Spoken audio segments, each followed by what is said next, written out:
Welcome back, casual gardeners. Today I want to talk to you about something I think some of us are maybe a little bit ashamed about. The fact that some of our gardens are a little bit of a mess. I should say up front that this is going to be one of those videos where I question something that a lot of gardeners take for granted. So if you don't want to have your assumptions challenged, maybe just go watch something else. And before we really get into it, I want to say that if you truly love your tidy, groomed, immaculate garden, this is not a condemnation of your garden hygiene. I'm just pointing out an alternate path we can all take together. But if your garden is, like mine, a little bit chaotic, a little bit messy, sometimes a little bit out of control, it turns out you might be doing something right, and that's what we're talking about today. The idea that a tidy garden is a healthy garden is one of those things that feels so intuitive that none of us really think to question that assumption. We pull out our dead plants, we rake our beds smooth, we cut our stems to the ground, and we feel like we've done something good. And I get it. There's something truly satisfying about a clean garden in November. But as I've looked into the science of gardening, I've learned that maybe all of that cleanliness isn't for the garden at all. We're just doing that for ourselves. So today I want to walk you through 5 reasons, backed by real science, that a messier garden might be healthier than a clean, tidy, neat garden. And I think that maybe by the end of this video, there are a few of you out there who might feel better about your gardens. You're welcome in advance. Now, this first reason, I think most of you are probably already aware of, but the details are interesting. If you live in the United States, and I do, you are sitting in the middle of one of the most biodiverse bee populations in the world. Utah alone, where I live, has over 900, almost 1,000 native bee species. This is a number that I had to double check when I first read it because it seems impossibly high. So here's something that maybe most of us don't know about bees. Most of the really good ones in your garden aren't going to be honeybees. So honeybees are a type of bee called a communal bee or a hive-making bee. They live in big old beehives. You've probably seen them. If they're domesticated, they're big white boxes. But about 70% of bees are not hive bees. They are ground nesters, or they nest in hollow bits of plant matter. You know, stuff like your black-eyed Susans, or the stems of your sunflowers, or even your ornamental grasses. And when we cut those stems to the ground in the fall, we're not just cleaning up our garden, we are removing essential bee habitat. The same goes for leaf litter. Ground beetles, lacewings, and parasitoid wasps all overwinter in leaf litter, and when we remove it, we are removing vital habitat from those essential insects in our gardens. So the first reason that we want to keep our gardens a little bit messy, and I'm really good at it, is that we are creating wildlife habitat. And that wildlife habitat has some knock-on benefits for us as gardeners. We're not just doing it to be hippy-dippy garden hippies. We're actually getting something out of this. Reason number 2 is the one that really changed my thinking about garden cleanup. I have been known to think of leaves as a nuisance, something you have to deal with in the fall. But what if leaves are a treat, a resource, a benefit for me?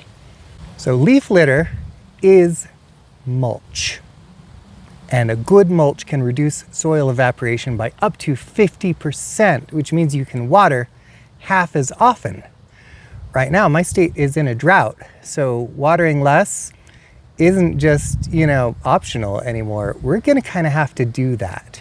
So right now I am mulching around my tomatoes, and there is another benefit to mulching this area. It doesn't just reduce the incidence of blossom end rot in my tomatoes, it also reduces disease, because this mulch is going to keep a lot of rainwater from splashing up from the soil and carrying pests and viruses and bacteria up to make my plants sick. I could use something that wasn't leaves, but these were free. So my favorite part of taking advantage of leaf mulch is that the commercial mulches cost a fair bit of money. As long as you have a tree in your garden, you're going to be dealing with them anyway. And if you don't have a tree in your garden, there are a lot of people in the world who are going to be just fine if you take their leaves away from them.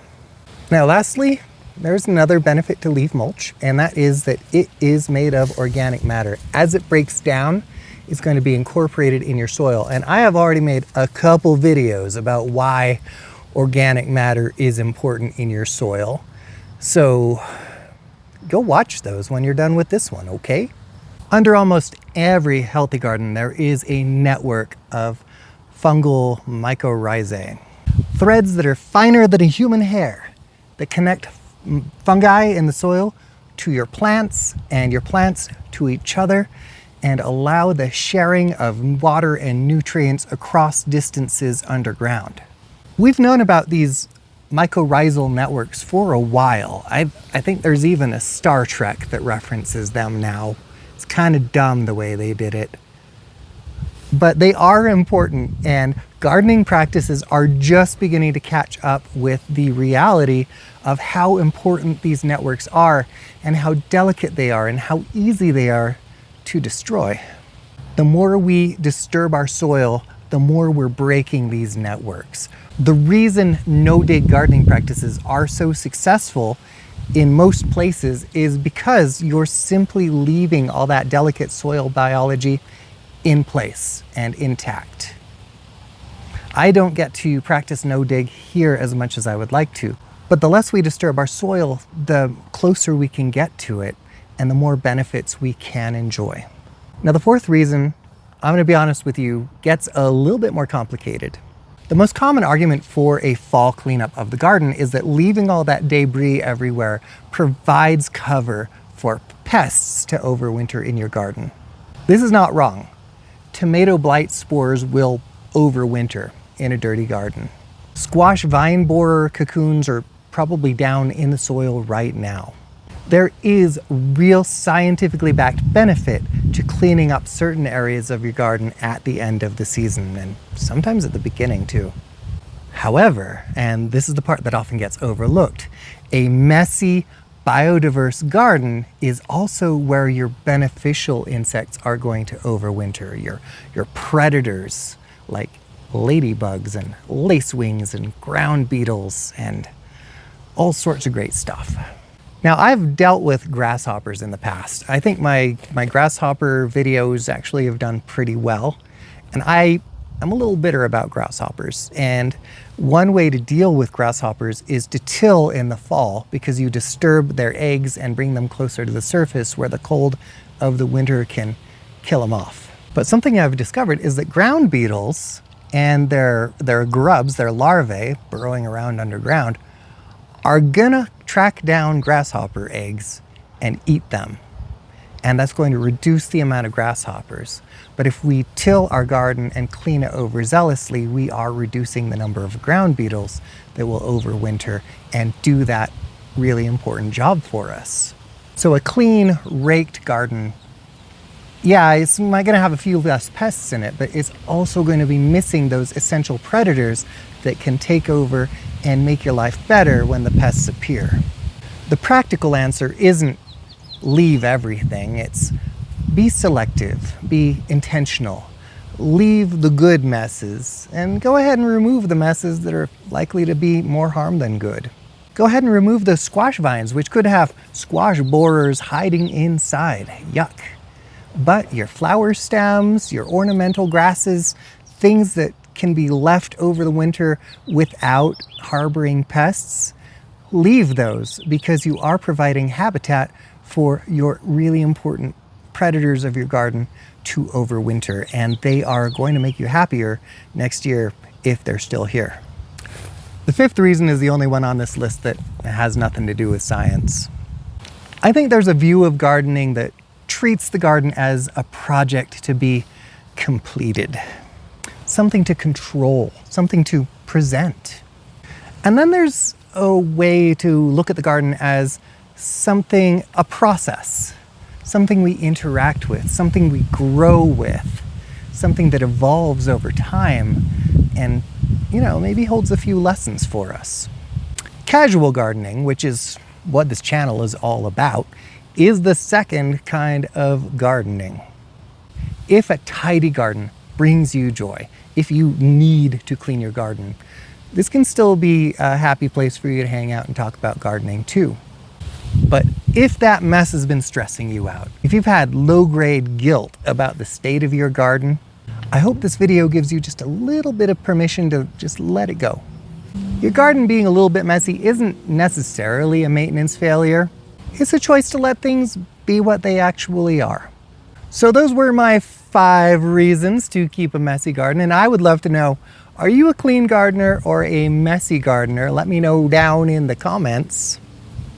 And while you're down there commenting, make sure you have liked this video if you liked it, and that you are subscribed to my channel so that you can get more minutes of a middle-aged man maundering about manual manipulation and the magnificence of mud. Thank you so much for joining me here in my garden today. I hope you have a wonderful time in your own garden.